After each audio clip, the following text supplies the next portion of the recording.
What's up, everyone? Regnard Bishoza. Love is really a beautiful thing created by God. And this has been one of the common sayings in the society we live. Love is really the most beautiful thing created by God. He who gets a lover, she who gets a lover, gets a great thing. These crimes are going to be vindicated by the poet Ralph BITAMAZIRE from Uganda in his poem, I Love You, My Gentle One. Remember, this poem is one of the most famous love poems. A poem that you can't let it go. A poem that you wish for it to remain in your ears. Here reads the poem. I love you, my gentle one. My love is the fresh milk in the rubindi, which you drank on the wedding day. My love is the butter we were smeared with to seal fidelity into our hearts. You are the kettle baby's egg. For those who saw you are worth. You are the papyrus reed of the lake, which they pull out with both hands. And I sing for you with tears, because you possess my heart. I love you, my gentle one. Dear listeners, the poem read appeals to our emotions as the role played by Ralph BITAMAZIRE, the Ugandan poet, to fulfill one of the unique features of poetry. What is that feature? Poetry expresses strong feelings and emotions of the poet, emotions of the persona, and the truth beyond any reasonable doubt, dear listeners. Someone who is probably singing in this poem really expresses his or her strong romantic feelings to someone whom he or she loves. This poem is indeed a rare gem of a romantic poem. The poet's simplicity is quite magical as you read through the poem. The poem is really captivating. You can't let the poem go. The poem leaves behind some memories, romantic feelings, romantic memories to remember. This poem is rich in traditional African setting, making it authentic. Well, I wish to present to you the brief summary of this poem. What is this poem all about? Brief analysis of this poem. Stanza number 1. Remember, someone who is singing, someone who is speaking this poem is probably a male lover who expresses his strong love, strong romantic feelings to a woman whom he loves. Remember, a woman whom he loves is his wife, whom they have been living together as a couple. In stanza 1, I love you, my gentle one. For someone to be regarded as gentle, he or she must be kind. He or she must be quite different from others. He or she must be adored in different ways. So, truth beyond any reasonable doubt, someone who is speaking this poem really loves someone whom he is addressing by the use of some phrases like I love you. So here we get a theme of true love. Verse number 2. My love is the fresh milk in the rubindi. Remember, a figure of speech we call metaphors being used, and this poem is full of metaphorical statements. Here goes the first one. My love is the fresh milk in the rubindi.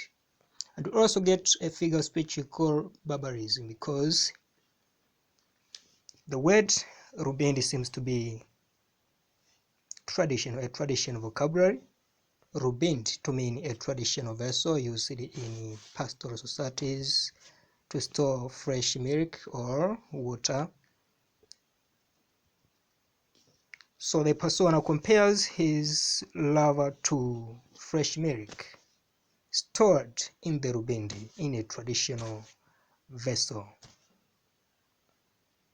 which you drank on the wedding day. Here goes the memory back to their wedding day. They drank milk that was stored in the rubindi to show purity or to show true love. And here we get a theme of traditional wedding, because the persona seems to remember their traditional wedding, and he continues loving someone whom he adores most, and he is living with a woman whom he loves. My love is the butter we are smeared with. This presents a figure of speech called imagery and a metaphor, respectively. My love is the butter we were smeared with to seal fidelity into our hearts. Get a theme of fidelity or faithfulness, specifically in marriage. The butter smeared with them implies fidelity, faithfulness in their marriage. And there goes hyperbole when the persona says, my love is the butter we are smeared with to seal fidelity into our hearts. It is quite impossible to seal something else into one's hearts. Stanza 2. You are the kettlebait's egg. The persona continues by comparing his love to extraordinary things that the persona actually adores. What is that thing? The kettlebait's egg, a thing that is quite rare to obtain. You can't find kettlebait's egg.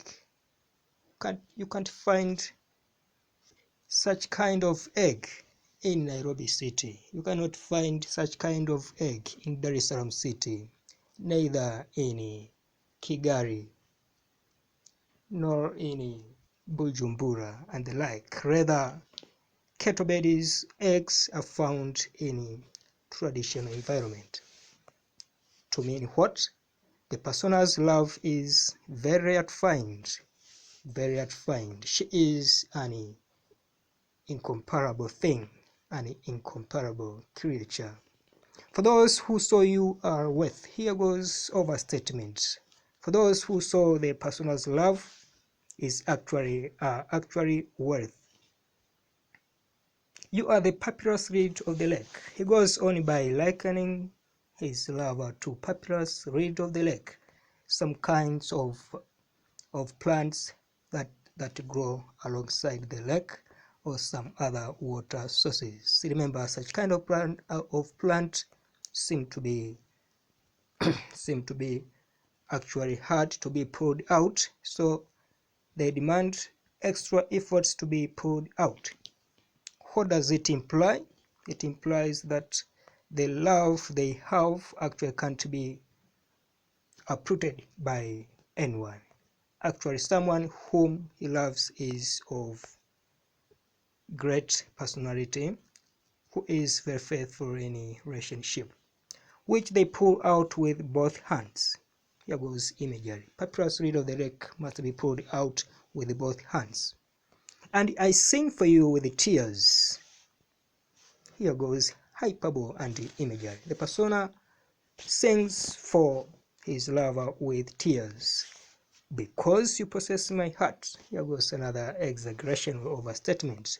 It looks like the lover whom the persona adores and loves possesses the persona's heart, a thing that seems to be not true and unimaginable.